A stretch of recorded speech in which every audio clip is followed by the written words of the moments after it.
Is Dr. Lauren, and I'm here with Charlie and Cadence. I am a chiropractor, and we see a lot of mamas and babies in our office, as well as pregnant moms.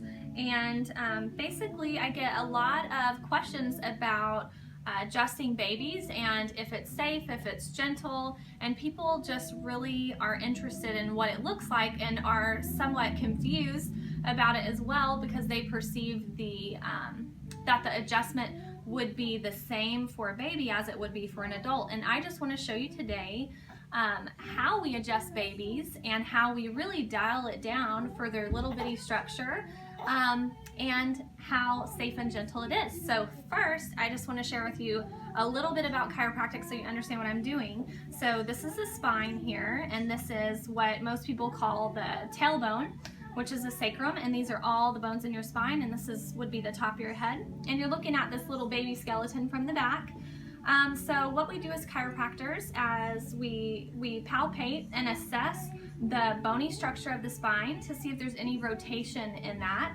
And the reason we do that is because when there's rotation in a vertebra, you can see here at each vertebral level, there's a nerve that comes out. This nerve comes from the spinal cord, and these nerves go to every organ and structure in the body, and they're what makes those organs work. So it's what takes the life force to the organ, like the energy to your heart for your heart to beat, the energy to your stomach and digestive system for that to work. So every single organ in your body is innervated by a nerve, and they come from here.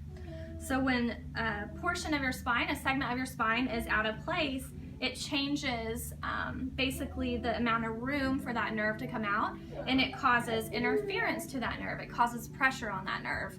When that happens, it decreases the amount of information that gets from your brain through your spinal cord, through the nerve, to that end organ. So the purpose of assessing the spine is to find out where that interference may be, and then we use a simple, gentle adjustment to remove interference to that nerve so that the brain, spinal cord, nerve, body communication can happen. And what that does is help to normalize nervous system function, normalize physiological responses, and things like heart rate, digestion, all the stuff we talked about, all the processes of the body. So what we'll do is assess Miss Cadence and get her adjusted. Ready, Charlie? Yeah. Okay, so what we'll do is have you just go on your back, and I'll hold this baby. Come here, honey. So a lot of times what we do in pretty much all cases is we keep the baby with the mama or the dad, because that's where they're most comfortable. So what I'll do is just lay her on Charlie's tummy here. There you go, baby. Okay, and I've already assessed Cadence just for the purpose of this becoming a lengthy video. So what I'm going to do is just adjust her. So here, when I was assessing, I found that her sacrum, that tailbone we talked about, is just rotated back on this left-hand side. And so all I'm going to do is just adjust that to bring that in a more anterior position and get the pressure off the nerves in that area of the spine. And it's simple, gentle adjustment to the sacrum. There we go. And I just felt a little release there, so that's good.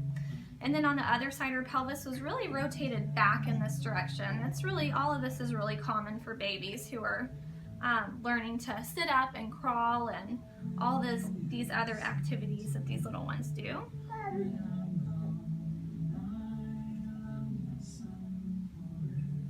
So now after that thrust, I felt a release there, and I can tell definitely that the ilium, the bone that I'm actually moving, is moving now as it wasn't before.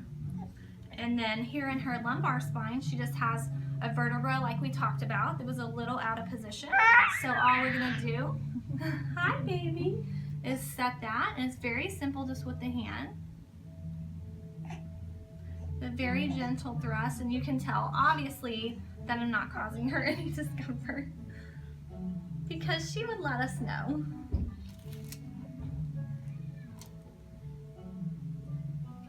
Something going on right here. I'm actually going to use the activator for this. This is just a little tool that gives a tiny little thrust, and the advantage of this is that this instrument has a lot of speed to it and a lot less force, so it allows for a really gentle adjustment. And then I had already assessed her spine, her cervical spine here in her neck, but we'll adjust that as well. And a lot of times I'll turn them on their back here, where they're more in a better position for me to get to it. And if the baby doesn't tolerate that, then we just change positions. Hi, baby. Can I adjust your neck? Can I adjust your neck, Mama? I'm gonna touch your neck, okay? It's gonna be real soft. Yes, ma'am. So with babies, in the cervical spine specifically, it's really just a light touch and a hold, and you can actually feel that vertebra slide right into position, and you just follow the baby until it does. And if they aren't very tolerant of it, then we can always change the way we do it. We gave a little bitty thrust there to move that. Okay, ma'am. Got one more on this side, okay? And this one, I'm just gonna move her head just a little bit. Are you comfortable there? Or you wanna get up? Ready? Boop. There we go. Okay. You ready to come up? So, basically we just adjusted her pelvis, and she had some things going on in her low back, her mid back, and her neck, and that's a total full spine adjustment. Every baby that comes in, we assess them and we just adjust what shows up. Sometimes it's the same every visit, and just depending on the little traumas they have and whatever stress they're under, that pattern can change. So we reassess the baby every single time they come in and just adjust what's there in order to normalize function in their nervous system and allow their body to heal and function as it was intended to. So that is just a basic spinal adjustment for a little baby. And tune in for more demonstrations on things such as posterior tongue ties and nursing issues and lots of popular issues that we help moms and babies.